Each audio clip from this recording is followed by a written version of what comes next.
Hi, everyone, and welcome to the show. Today, I have the pleasure to discuss the EU AI Act and other AI topics in AI innovation in Europe with Tobias Tvingman.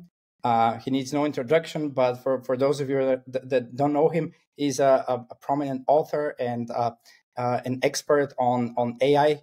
And so, without further ado, Tobias, happy to have you on the show. Yeah, great to be here. Thanks for having me, Ivo. Pleasure. Great. So we were having a discussion a couple of weeks ago, and we said, okay, let's deep dive into this since the EU AI Act is here now, and it impacts a lot, right? So I wanted to get your opinion on what are the state of things with it, right? There was a lot of I think euphoria, for lack of a better word, around it, and now that the dust settles, how do you view the EU AI Act? Yeah, to start with the positive things, at least we have it.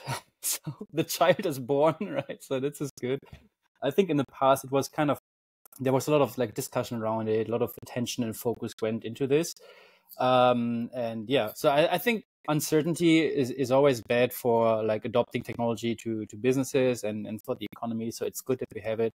But yeah, I don't really share the whole euphoria that people have. I think it's good that we have it, but I don't really know if this will be really helpful, bottom line, in bringing us, talking from a European perspective, forward in adopting AI and also innovating in AI, which I think is one of the areas that we actually need to be really more active in. Right, because people were excited about innovation, but it feels like it's mostly a product safety legislation at the end of the day. And trying to have both of those components to it, we aren't really sure how it's going to play out. I agree with you. I think this our view in continental Europe, in Austria and Germany, is we would like to know what the guardrails are, right? To have legal certainty. But then this whole foundation models, for example, what is your opinion on that? I mean, originally, as I understand, when the EU AI Act started to be discussed, I mean, I don't know, 2018, 19, they weren't there, right? The transformer had just been, discovered, invented. And so this wasn't really an issue. And now, how do you see this whole discussion around, especially the position of Germany and France around the foundation models? Yeah, so I think, especially the topic around foundation models makes really clear that this AI Act has really, I would say it has good intentions, but I think it's really, really hard to put these into production. I think we are all in line when it comes to making sure that, I would not say only AI systems, but systems in general are safe, should be used ethically, responsible, that there's transparency. So all these principles, I think they are all good. But now coming in from the technology side and thinking we need to regulate a certain technology, that's, I think, super hard because technology is moving so fast. And we can see that, as you have said, the discussion around the EU AI Act has been around for a couple of years. Actually, I myself have been in a working group in the German AI Association where we discussed what should be in there and so on. And this was 2 or 3 years even ago. And bottom line, as you said, no one back then anticipated where things would be going. Of course, there was some idea what could happen in the future, but you're always kind of lagging behind of what's possible. So I think it's much better to come from it from a very much use case or industry driven approach. I mean, we have GDPR for personal data protection or personal data processing. We already have legislation for these kind of risk systems or risk industries, like financial, for example, or healthcare. So I think there is already regulation in place. It's not that we are operating in a vacuum, especially not in Europe. And I think this just adds another layer of complexity in there. And maybe just to let's quickly talk about the content of this EU AI Act and how it is structured, because there were some smart minds behind it that already said it doesn't make any sense to regulate the technology. We have to look at these kind of use cases, applications. So that's where the whole risk structure comes in. So we have high risk applications, which are highly regulated, low risk applications where there's some regulation, but it's not so hard. Then there's some prohibited applications, which you must not do, social profiling and so on. But then you have this nice little pyramid structure, with all these things, but then you have generative AI there as the big elephant in the room, which is somehow being addressed, of saying all models that are trained with, I don't even know the exact number. I think it's 25 by the power of 10 or 15 flops of computing power needed to train these models, which to me sounds like an arbitrary number. Like right now, that's GPT-4 and maybe Gemini or so. But who knows what this number will look like in 4 or 5 years from now? Like, I mean, what do you do as a regulator? Do you just increase this number with the increasing technology? Maybe at some point, like 25 to the power of 15 flops is just normal for training these models. I don't know what happens in like 10 years. And this already, like, just this quick introduction shows the complexity involved in this topic. And for example, like the discussions that I have with my clients is, like I'm helping B2B companies who would consider themselves not technical to get started with AI. And it's already quite hard to understand or to explain to them what AI actually is, what it can do for their business, how to take the first steps, how to find good use cases, and so on.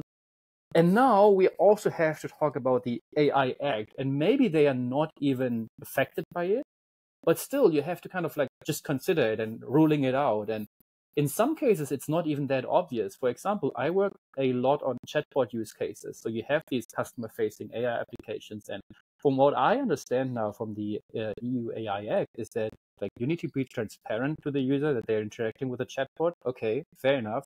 But what else, right? So how do you rule out there is not any like other pitfall you can fall into, especially for small companies that just say, hey, I want a customer support chat on my website. It looks nice and like customers seem to like it, so why not do it?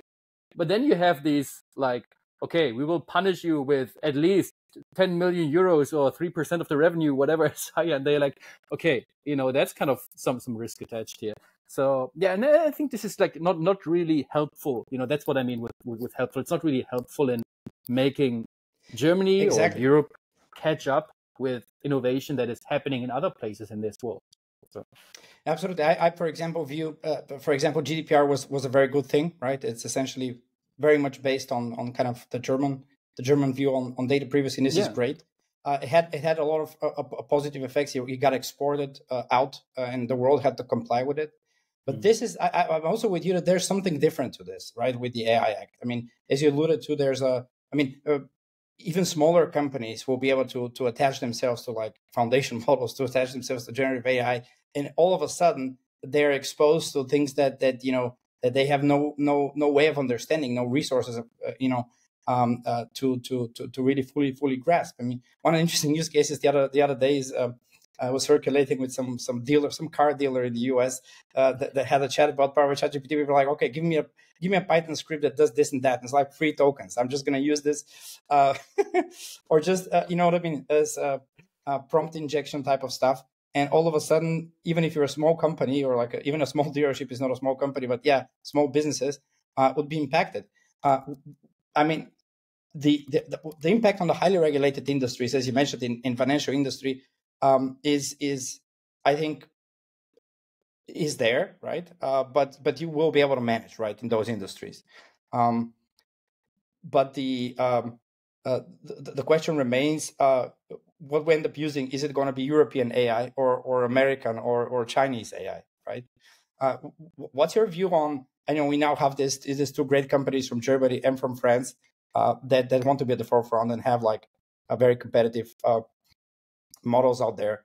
Do you think they'll be somehow prevented from being, achieving, global leadership? Is it already inside with the regulatory sandboxing, which was included in the final text? How do you view this innovation part? I think it's kind of too early to say that, because I personally, I feel it's hindering them. But if you just look at their statements right now, they are not the ones who say like, oh, okay, like, now we are like, in a super bad position and so on. Like, of course, it's a burden that they carry with them. But I think in the end, the question is, how will it be like implemented in practice?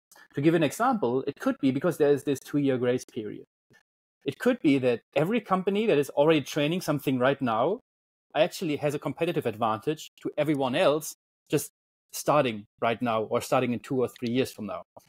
So that's why I sense there's a certain, like quietness in the industry of everyone who has already trained their data. And just one example for these large foundational models, there's one regulation in the EU AI Act that says you must comply with copyright laws, which is essentially saying, oh, you're not allowed to crawl the whole internet to train your model, right?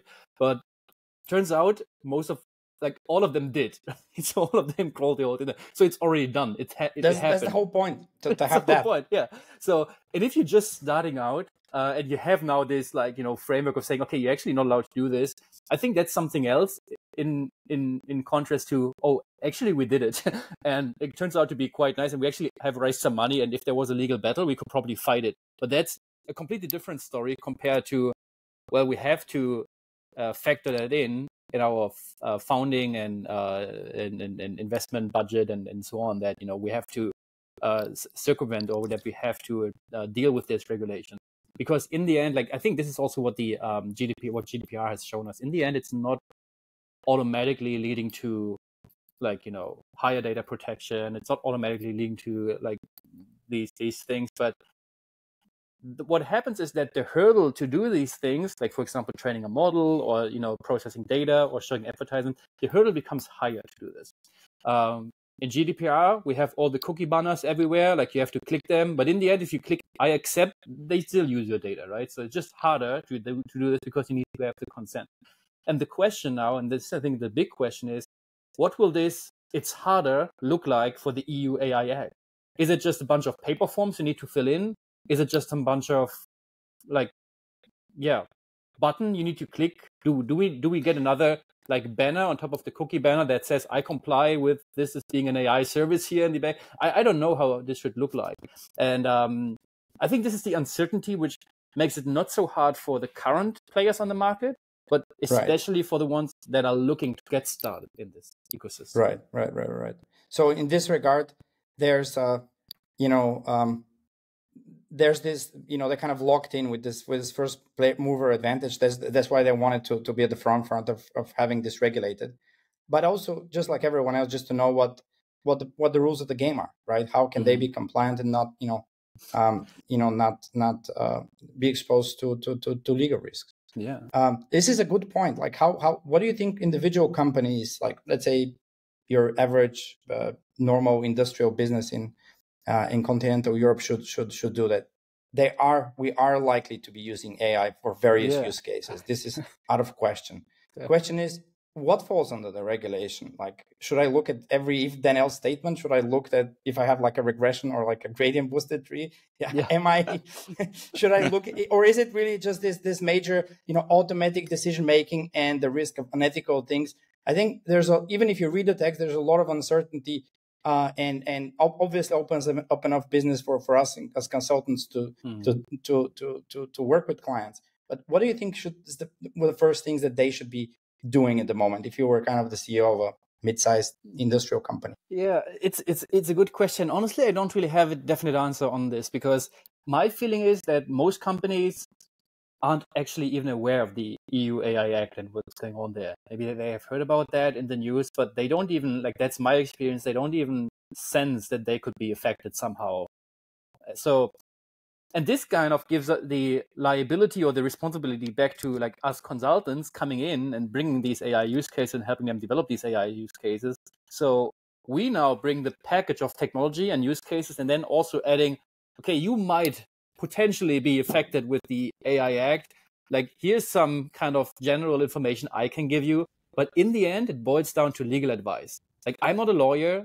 I'm not in a position to give legal advice. So what do? You get someone into this project that, helps you assess the legal risk, especially at the very beginning when there's no best practice around it. I mean, for example, we have GDPR, a couple of years now or a decade now, I don't even know, so it feels like it's been there forever, but we know how to handle it, right? We May know 24th, 25th, 2018, something like that. Yeah, something like this. So but meanwhile we know how to handle it, right? We know kind of what are the basic principles, what are the cases you can do, what are cases you must not do, what are gray areas in between, and I think we still have to figure that out for the EU AI Act.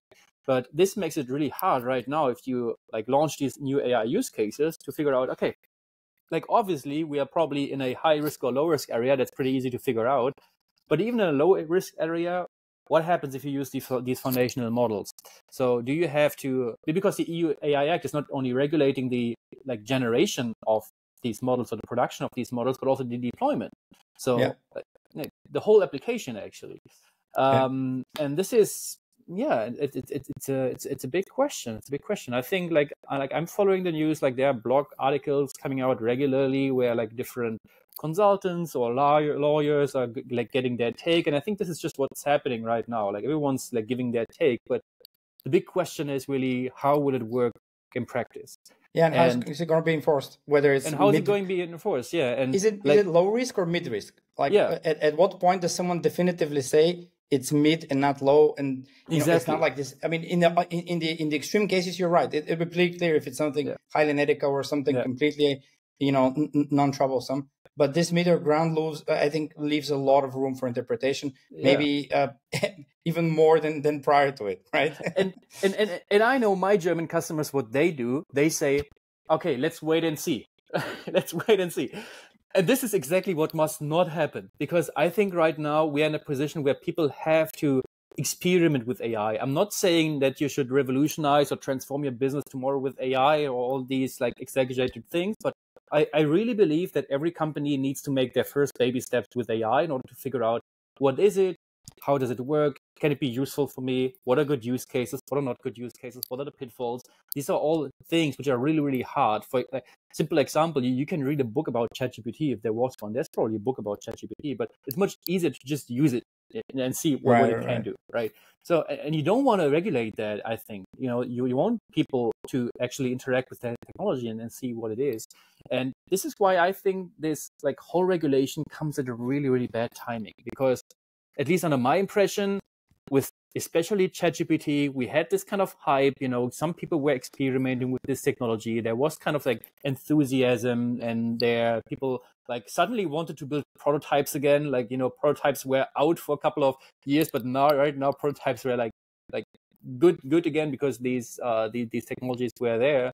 And the worst thing we could do, like from a European or especially German perspective, is to just stop doing things and just wait what everyone else is doing around there, and then just like figure it all out in 2 years from now when the AI Act is being like completely enforced, or when this grace period is over, because you won't be able to catch up. We are already behind right now, especially if you compare ourselves to the American economy in terms of like technology adoption, digitalization, and the whole development of these AI models. I mean, so can I summarize your point? Is kind of saying everyone, when people, at least people knowledgeable with the EU AI Act, I think they immediately think, oh, this is going to regulate big tech. This is going to prevent Instagram from doing bad things. Yeah. But what you're saying is, no, this is going to prevent our companies that are the backbone of our economy to innovate and wait out 2 years that they don't have and lose competitive advantage on the global market. And absolutely. Instagram is going to continue to roll fine and dandy with no troubles.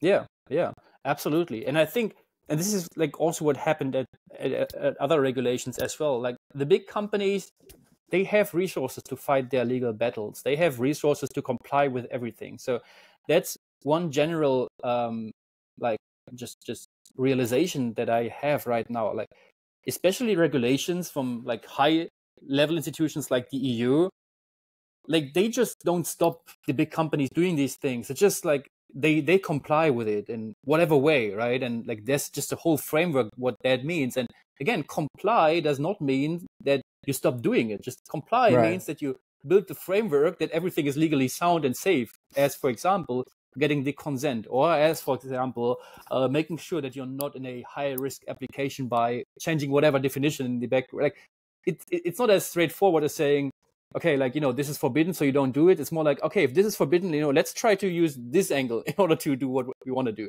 And especially with AI, and I wrote about that a couple of days before, is that I do think, like, if you leave the company, like, micro perspective and zoom out on the macro perspective, I think, imagine there's one company, or one country in the world that unlocks AGI, artificial general intelligence. What intrinsic motivation should that country have to say, oh, wait, this is great, we have AGI, we are all 200 times more productive, But now, before we use that in our own economy, let's first comply with the EU laws before we let's use that for us. lobotomize it and make it completely useless. That's not going to happen. What they will do is they will just use it for their own purposes. Maybe they will even regulate it to some degree of saying, you must not export that to a different country. Just imagine that possibility. Let's say OpenAI creates AGI, and let's say there's a US regulation that says exactly the opposite thing of saying you're not allowed to export this technology to a different country. I mean, will not happen, obviously, but I think this shows just the different motivations that we have, especially compared to other previous regulations in tech, like GDPR. GDPR essentially was so important for Europe because there were these big advertisement platforms from the US that wanted to access a big consumer market in Europe. And we kind of protected this market because we knew, the forces from outside will be coming anyway because there's ad money to get here. And I think from the from the macroeconomic perspective, we have to be really, really careful about that. Of course, all the big tech companies, they have this we want to bring this to the world, we want to make business globally, and so on. But if you factor in the political dimension, and God knows who will be president in the United States 4 years from now, what they think and what kind of regulation they want to have. So my bottom line is Europe needs to be independent from the US when it comes to AI. And we need to do everything possible right now in order to build our own AI ecosystem and our own AI technology providers. And I think regulating that is not the best way to foster this innovation right now. That's, I think, and this is, I think, what I mean when I say it's bad timing for this. Yeah, I mean, one thing we're discussing these high risk applications, such as for example, e-government services and government use case in general are fall into the high risk category. Yeah, it is okay because it prevents the government from doing bad things, but it's also not okay because it prevents government from being more efficient. And even though trivial use cases will not get done, and you will have a horrible experience as a citizen, just getting digital services. Yes, the EU access, obviously it's a great thing. You cannot discriminate people to get access to the services, but then the quality of the services that they'll be accessing, because, think of it from a perspective of your regional government or some small institution, they will not have the army of consultants to make sure that they jump through all the hoops necessary, even for a trivial use case. They will just say, oh, we're just going to use no automation with AI at all. It's just going to stay, with the old workflow and the old, we're just going to have a paper that's just going to be PDF now, but that's about it. The paper is there, right? So I think this is kind of automatically kind of preventing innovation in all of the, let's say the general bureaucracy in Europe, right? Because even if you're a small company that provides software for that, you are going to go under heavy scrutiny, and not, you're not going to be willing to get a certification or a compliance to the point where you consider yourself fully EU AI Act compliant. Now that might be, just might be speculation, but it certainly doesn't make it easier. Let's put it this way, right? It might be that we lack the specific checklists and things that people would look for. Like you said, when you're a company, think of this, well, where's the checklist? I'm not going to start reading the EU text because it means nothing to me. I need a consultant to bring me the checklist, but which consultant has the better checklist, right? The EU should have released a AI chatbot to figure out if their use case is regulated by the EU AI Act or not. Maybe someone they would have released this chatbot, but they wouldn't comply with the EU AI Act. Yes, but coming back to your point, right? Especially, and I think this is so true, especially with e-government.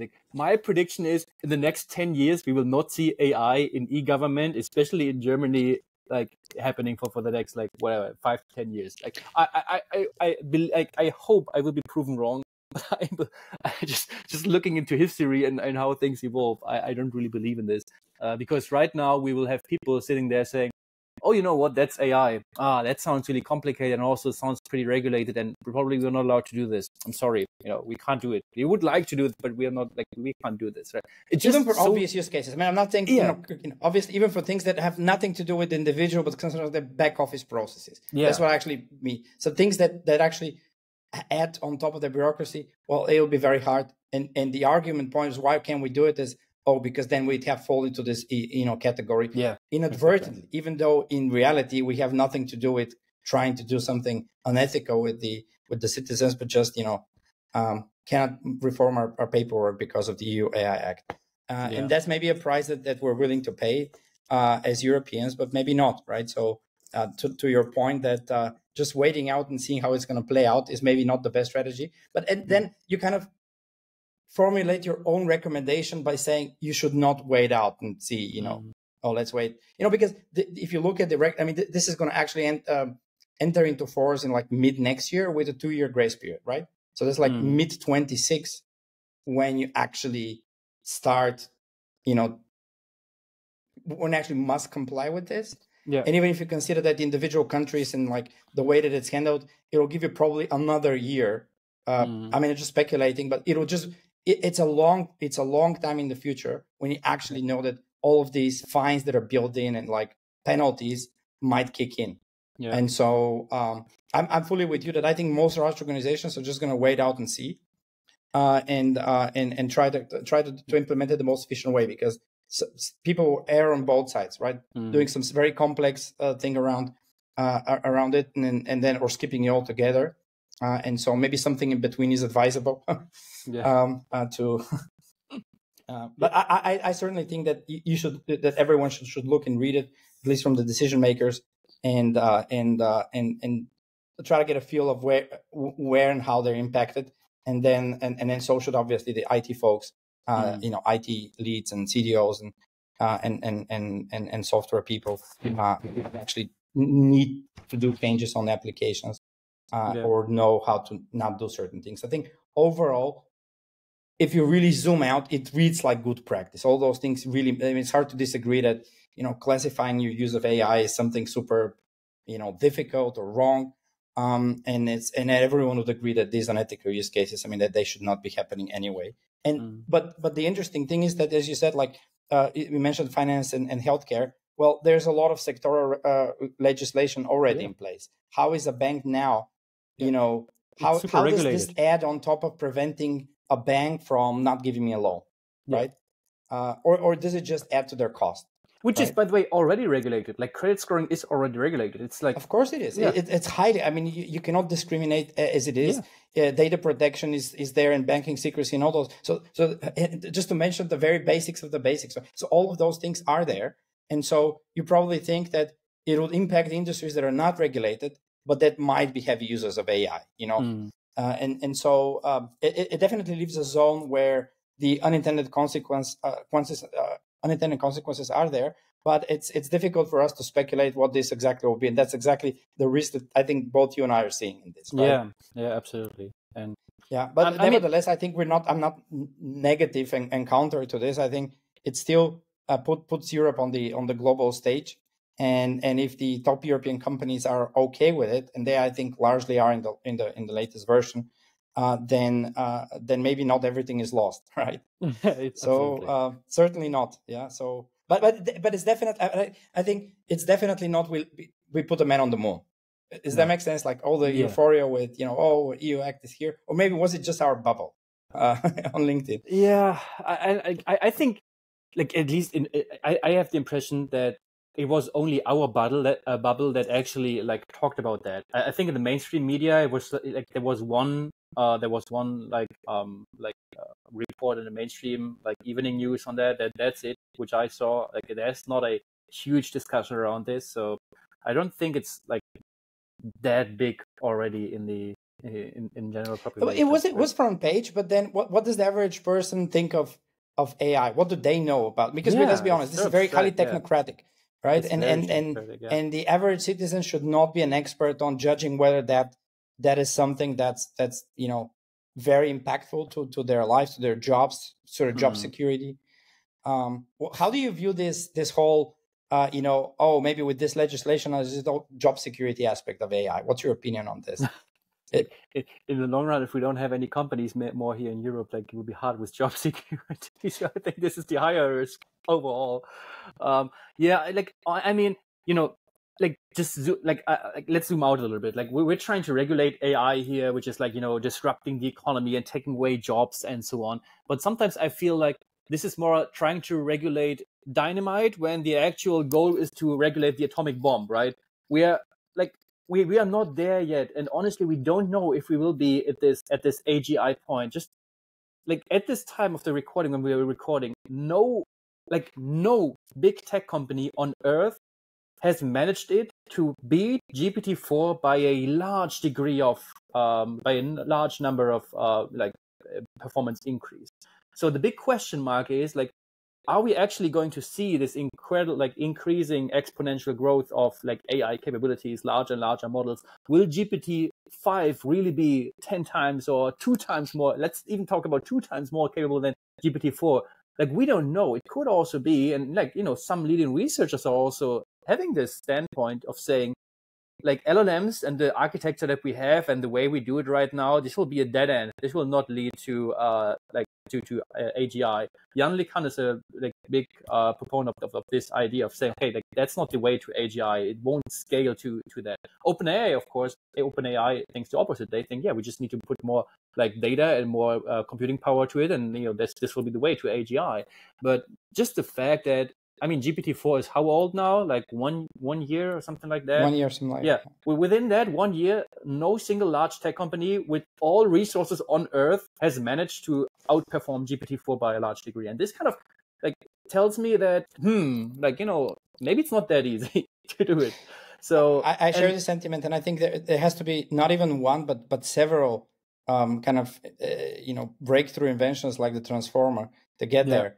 And I agree that I was listening to an interview with the great John Carmack, and he thinks that, you know, the code, once we get there, the code would be actually not that complicated. Not a lot of it's not going to be a huge project delivered by an agile team for like in a roadmap of, you know what I mean? This enterprise, it's going to be actually something, you know, I don't know, 4,000, 10,000 lines of code, and then be able to train this to reason in a way where I think that if you, I don't got the exact numbers in flops, but you probably need something into the effect of 4 orders of magnitude better than GPT-4 to be considered something similar to, I don't know, AGI, right? So just having a 2 times better model just wouldn't get there. What's your feeling about, though, these generic models versus more specialized models? How would you advise people to, or companies that, is it going to be a one model for everything and then we just roll with it? Or does it make sense to explore, invest, or just go with POCs with specialized models of smaller scale? Like for most use cases that I see, especially in enterprise settings, the problem with these big models is they're just too expensive. That's the thing. Like if you run them really at scale, these things get really, really expensive to run and maintain. So in the end, you have to break it up into smaller components of saying, okay, you have a specialized LLM fine-tuned on doing this task, or you have an LLM which is really good at delivering the RAG architecture, or you have an LLM which is really good at this, at this, at this. So like, make no mistake, I think there are like tons of use cases for the current technology which we have, but I don't like, I see this kind of like, you know, separate. Like there's this one track that OpenAI has, like, you know, going for like the moon and like AGI. And then the other track is of saying, okay, let's see what we have right now. And let's, you know, try to put that into production in a reasonable way that also is good for the business. And I think this, as you say, involves looking at like smaller, more efficient models, also looking at things like edge computing, bringing models to like, you know, devices that don't have internet connectivity. So like next year I'll be involved into a couple of industrial use cases. So it's huge for industrial settings to have like these LLMs running without like internet access and cloud computing and whatnot. And yeah, like, and I think this is like, at least for me, a much more exciting area because it's like also much more predictable. Like we know that we have these small language models, whatever their terminology should be, but essentially models that are just easier to run computationally, but have a very similar capability compared to a large model like GPT 3.5, which, by the way, seems to be a like common benchmark right now. So, quote unquote, it seems to be easy to train a model to get to a GPT 3.5 level of, you know, cognitive capabilities, which is great. You know, I think this is already good for a lot of use cases. So I would definitely focus on that, and maybe also like looking forward, you know, what this AI Act is doing right now, and what companies need to do right now. I think like we talked about, a lot of people, a lot of companies being in a analysis paralysis, or how do you call that? Just trying to analyze what's going on and so on. So that means like there are now even more companies not doing anything, though. That means if you do something, like you are even more ahead. So if you start doing something, that puts you in an even greater position. And secondly, I also believe that because the whole EU AI Act is kind of the core idea is to protect citizens, right, and consumers. That's the core idea of this whole construct. And this aligns or translates to the business world with, let's try to look for internal use cases. Because if you look for lots of internal use cases, chances are like less likely that you run these like EU AI Act, like regulation That's a very good insight. situations. Exactly. Yeah. And also, I think it's much easier to learn with AI for these internal use cases because you have more control. Like there are less pitfalls. The chatbot example that you brought up earlier, that wouldn't have been possible with an internal use case. So I think, and there are tons of improvements you can do, and especially learn how this technology works. And then you will start asking the right questions, like, do we actually need that large model? Do we actually need AI after all? Like, maybe it's a great idea of what we want to do here, but maybe we don't even need AI for this. So I think this is the way to look forward and just anticipate that as having a competitive edge to all the other companies who are just right now in a let's wait and see mentality of just going there and trying to like bring out innovation. Because as you said, Ivo, in the end, I think it's about innovation, right? Like it's not about adopting AI. In the end, it's about innovation and trying to make your business better. That's the bottom line. That's what it's all about. But that's a very good point. It brings like, should you be using AI at all, right, for this use case? Actually, it's very counterintuitive for us as consultants to talk about this. I was writing with Joe Reese the other day and to reacting to his post where he was mentioning, he's sharing his views on his podcast on, what's the current view on CDOs, chief analytics officers, etc. on this. And he kind of agreed with my opinion that what we're seeing is that it's a lot more driven by, other than IT leads being super excited about this, because the IT folks know that, before we start doing the Gen AI, there's a lot of homework we need to do, cleaning up the infrastructure, automating certain things. And, not everything that has a bit of statistics in it is AI. Okay. So, I mean, it was good marketing back in the day when people were like, oh, machine learning and the glorify everything else. But in reality, and this kind of Gen AI relieved this discussion. But yeah, there's better tools for the job. It's not Gen AI is not the answer for everything. I mean, what we're using it for is have a product now and try to do code conversion of complex legacy enterprise systems, because these are animals that you can't really migrate in a cost efficient way, and kind of with a human in the loop plus LLM plus the proper workflow, RAG patterns, and all of those best use cases, vector databases specifically trained, where we do is SAS to Python and COBOL to Java.